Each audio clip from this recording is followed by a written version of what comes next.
Bonsoir, je m'appelle Frandy Dolce.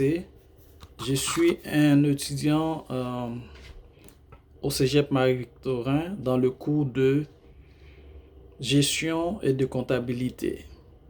Dans cette petite vidéo, je vais expliquer le travail de session dans les cours d'économie et d'internationalisation. Dans ce travail qui est basé sur la mondialisation, nous allons comparer les indicateurs économiques du Canada, du Mexique et des États-Unis. Comme avait demandé dans le travail, il fallait choisir 3 pays et comparer les indicateurs économiques de ces 3 pays. Le Canada sera notre pays cible et on va comparer les indicateurs économiques du Canada avec celles des États-Unis et du Mexique. Juste avant de entrer dans le vif du sujet, étant donné que le travail est basé sur la mondialisation, je vais essayer de faire une petite définition sur la mondialisation. Cette définition est tirée de notre cours. La mondialisation est un processus d'accroissement et de diversification des échanges de biens, de services, de main-d'œuvre, de technologies et de capital entre les pays du monde entier à l'échelle internationale. Et par exemple, si on fabrique un téléphone intelligent aux États-Unis, on sait que ce téléphone est composé de diverses composantes. Et tous ces composants-là se fabriquent dans des différents pays. Par exemple, il y a des composants qui se fabriquent au Japon, en Chine, en Taïwan, au Singapour, en Corée du Sud. Et on va rassembler tous ces éléments-là aux États-Unis pour produire ces téléphones. Et en fin de compte, ce téléphone va être vendu à travers le monde.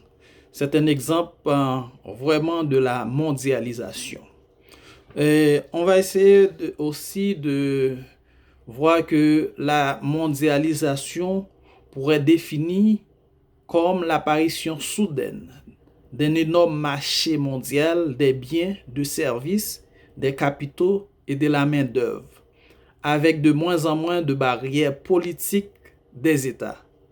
Une intensification de l'interdépendance entre les pays. Ok, maintenant on va essayer comme j'ai dit tantôt, on va comparer les indicateurs économiques du Canada avec les États-Unis.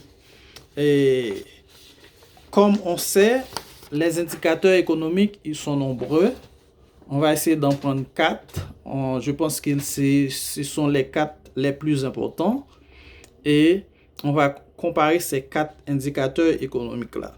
Si on va avec le Canada, on a une croissance PIB de 3,8%, une inflation moyenne de 3,2%, dette publique de 126 et le taux de chômage de 5,3%.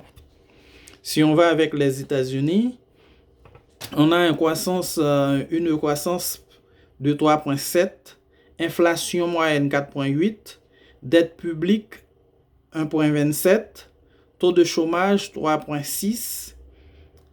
Le Mexique, maintenant, croissance PIB 2,8, inflation moyenne annuelle 4,4, dette publique 60,1 et le taux de chômage 3,3%. Essayons de voir, de comparer ces indicateurs économiques des 3 pays. Comme on le sait, on dit que le Canada est le pays cible. La croissance PIB au Canada est de 3,8%. Celle des États-Unis est de 3,7%, ce qui implique une légère hausse de 0,1%. Celle du Mexique est de 3,8%, donc une hausse de 1%. Donc, le produit intérieur brut du Canada affiche une meilleure par rapport aux États-Unis et au Mexique. Si on va au niveau de l'inflation, le score du Canada est de 3,2%, tandis que celle des États-Unis est de 4,8%. Celle du Mexique est de 4%, soit une différence de moins 1,6% et de 0,8%. Le Canada se place toujours en meilleure posture du point de vue de l'inflation. Et si on y va avec la dette publique, la dette publique du Canada est de 1,26%. Quant aux États-Unis, la dette est de 1,27%. Celui du Mexique est de 60,1%. On constate une différence de moins 1% avec les États-Unis et de 65% avec le Mexique. Et ce qui veut dire que le Mexique est moins endetté que le Canada.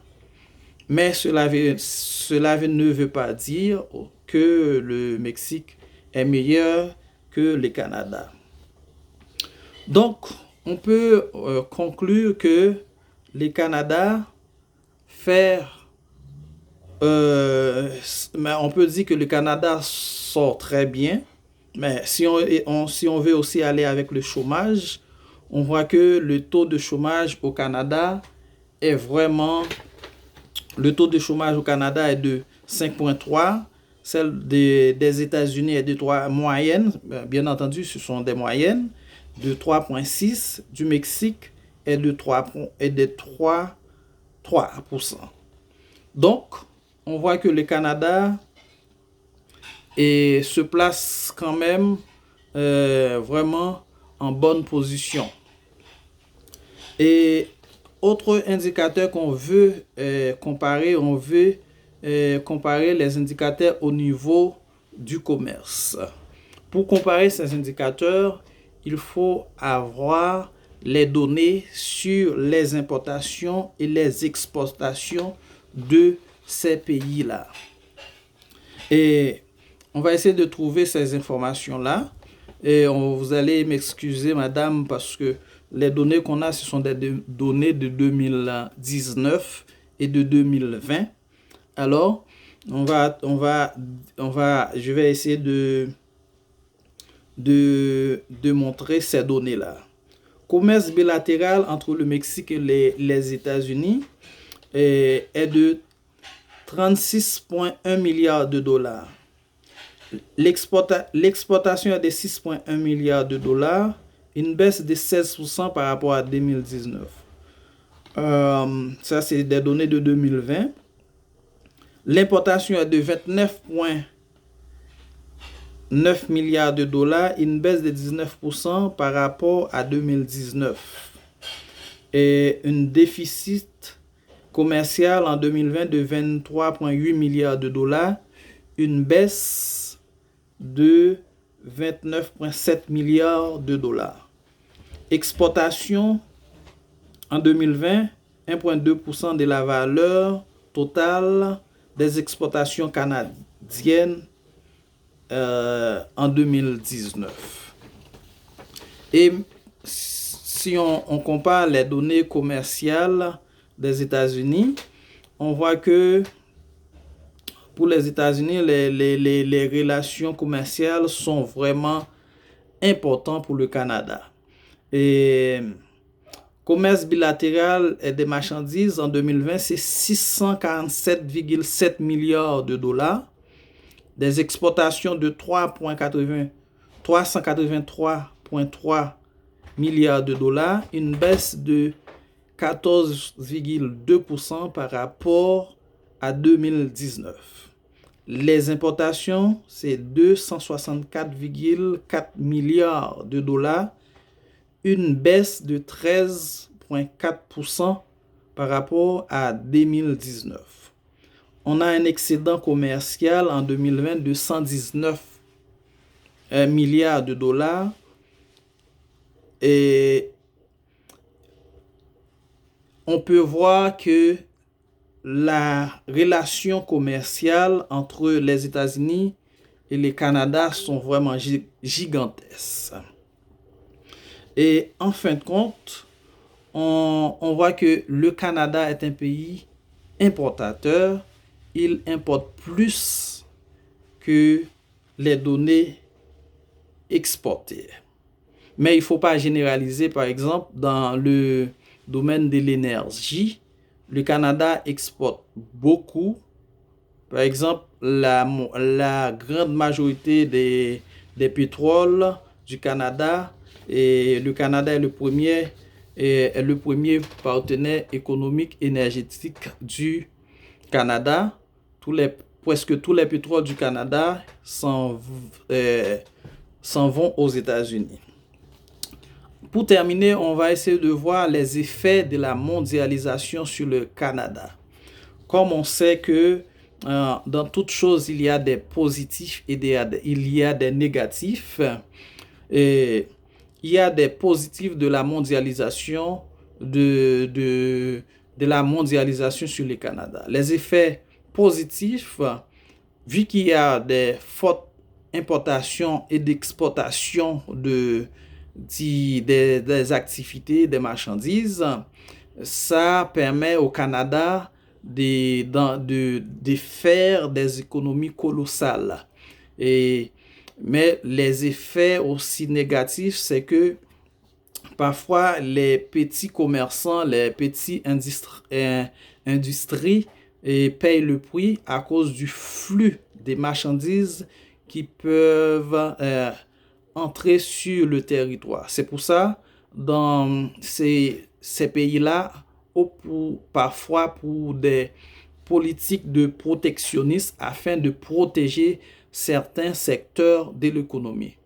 En fin de compte, pour finir, on peut dire que le Canada ne peut pas se passer de la mondialisation. Le Canada ne peut pas se passer du commerce parce que il importe plus que exporter. Merci.